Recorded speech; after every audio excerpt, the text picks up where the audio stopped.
My mind is a warrior, my heart is a foreigner, my eyes are the color. Hi, I'm Sam Bernstein. I'm a freshman at UMass Amherst, and I'm also a huge basketball fan. As you can see, I'm a huge Celtics supporter. I've been following them since as long as I can remember. And I like to hope that every year we have a decent chance at winning the championship. However, in more recent years, teams like the Golden State Warriors and other so-called super teams have come along and basically making it impossible for us to win anything. And in my opinion, this is a problem. These super teams. I don't think they're good for the NBA. But I'm not the only one who watches the sport. I'm not the only one who supports teams, and I'm going to take it to the streets and ask people what they think of it. So before I began interviewing anybody, I wanted to give them the most prominent stances that people take on the super teams issue. And obviously there's more than this, but there are three main ones in my mind at least. The first one is that of a fan of a super team, and obviously they love the whole idea. Their team's winning the championship, everything's perfect, their team's dominating, and they love it. The second one is that of an opposing team's fan. I'll use myself again as an example. As a Celtics fan, I love to hope that we have a chance at winning the championship, and I root for them all season, and then even if they were to reach the championship, I know that we're running into a super team, and it's almost annoying in that sense, because we basically have no shot at actually winning. And then the third stance is less common, but it's still definitely out there, and it's much more interesting than the other two.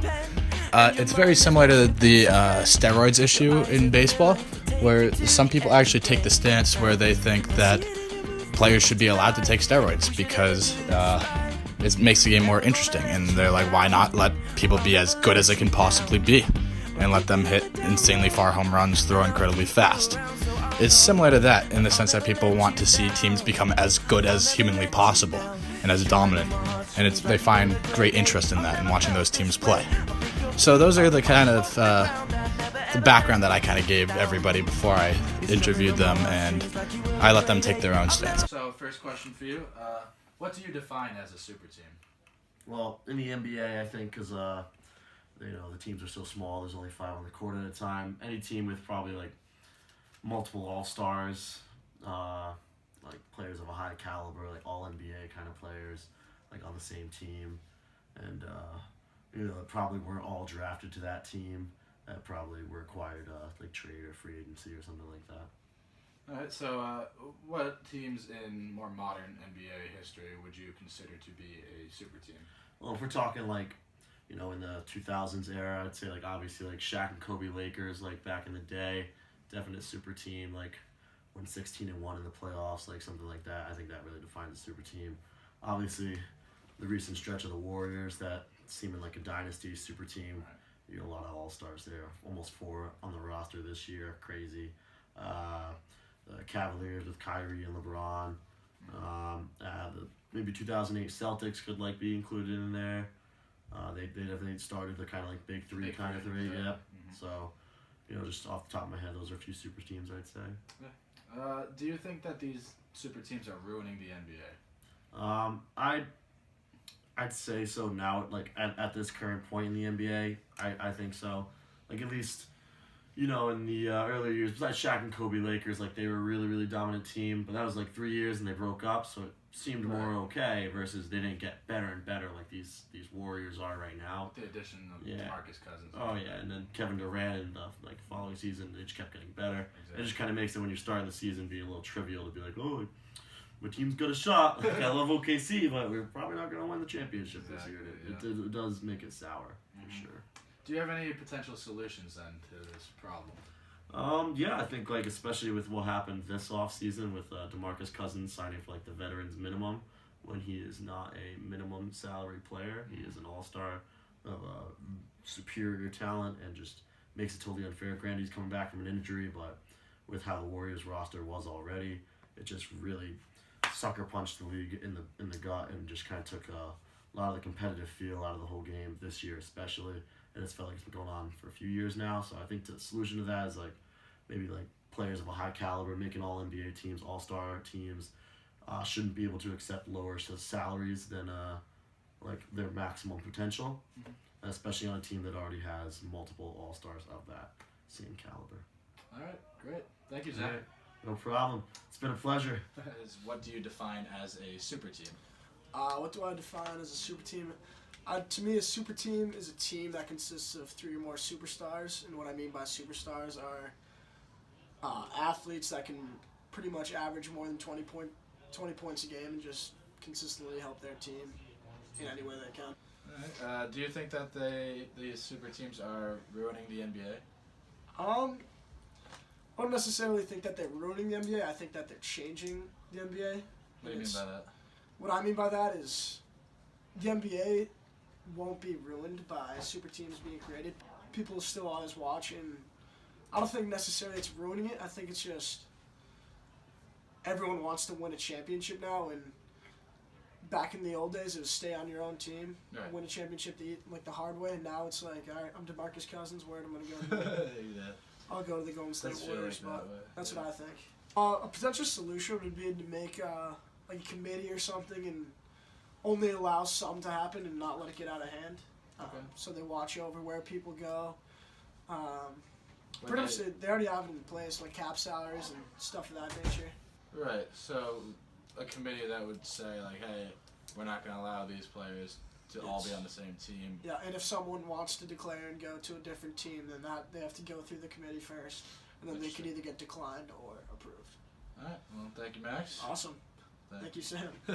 I think a super team is just a team that undeniably, beyond the fact that it just controls the league. Controls the league. Like you know every year they're gonna win. Yeah, and most other teams don't have a chance at it. Yeah, they don't have a chance yet. Do you think that these teams are ruining the NBA? I don't actually think they are. You don't? No, because I think that like if anything, it just creates drive for other teams to like literally beat them, and it just makes really good games. You know what I mean? Unless like your team sucks, and then it's just a blowout. Right. Yeah. It's an interesting take. So for those people that think that super teams are ruining the league, Yeah. what would you suggest as a solution for that? Alright, so I think that I heard earlier that what you do is the NBA commissions like the best teams the best players in the league, and then those players can't play on the same team. So identify the top Identify the players. all-stars, like the all-star game. That's actually something that was like valuable. Right. And like all of those players can't be on the same team. Makes sense. Like you literally like the all-star game could literally be the Warriors versus the East. Yeah. That That makes sense. could actually be it. Very true. I mean, their lineup consists of 5 All-Stars, 2 former Literally the MVPs. USA team could be the Warriors. Exactly, yeah. All right, well, thank you for your time, Nico. Thank you. So, first question, what do you define as a super team? I define a super team as a group of all-stars who are not drafted together, or they could be drafted together, honestly, like the Warriors. But basically a bunch of all-stars that are playing together, that group up, yeah. What teams in modern NBA history, so I'm thinking 2000 on, would you consider to be super teams? I think maybe the 2008 Celtics were the first inklings of a super team, First but it big was 3. really like the 2012 LeBron Miami Heat era that was like the first real super team, and now we got the Warriors Right. in the modern day era. So, do you think that these super teams are ruining the NBA overall? Somewhat, but not really, because it does create really interesting storylines, like who's going to be the first one to topple this super team of the Warriors. The Rockets almost did it. That would have been a crazy storyline. And so not really, Not really. honestly. So, in countering that, so television viewership of the NBA championship has climbing up through the build-up of the Warriors to the point where they are now. Mm-hmm. But last year, Cavaliers-Warriors was the lowest it had been in like the past 4 or 5 years for fan viewership. Maybe, yeah, I guess I could see why it is for most people. I guess for me personally, it's not ruining my experience. Okay. But like a diehard fan of a team that doesn't, I could see that. If it's Right. the same finals over and over again, yeah. I could and see you're that. like, my team has no chance of winning a championship. Yeah. There's no point in watching. It's I like, hate this. dang. But on this, do you have any potential solutions? There's really no stopping it. It's just gonna keep happening. Yeah, it'll be us for the next decade. Let's hope. Alright, thank you, Greg. You're welcome. Do you think that these teams that I described to you would be bad for the league? Or is it something that's very interesting to you? Do you think that would increase viewership? What's your opinion on it? I think people would find it interesting to see all of those good players playing together, but over time it sounds like it's gotten boring. Maybe change the rules in the lottery or like contract deals to have all of these guys on the team for like a long period of time that would keep them winning so much. Okay, yeah, that's interesting. So like have contracts that would not allow them to all be on the same team and continue to win. So, a suggestion that was made was that the commissioner of the NBA could name the top players in the league, say the top 8 to 10 players, right? And then say that no 2 of these players could be on the same team. They all have to spread out. How does that sound? I don't know. I feel like defining those top players is kind of like difficult, but like I don't think that'd be as interesting to like see how people play against each other when you know like in order who is the best. If the commissioner just like defines it, then that's not Right, as you fun. need a whole committee to constantly be reviewing who is the best player at the time. The list would keep changing. So, all right. Well, thank you for You're welcome. learning about basketball and know so answering my much questions. now.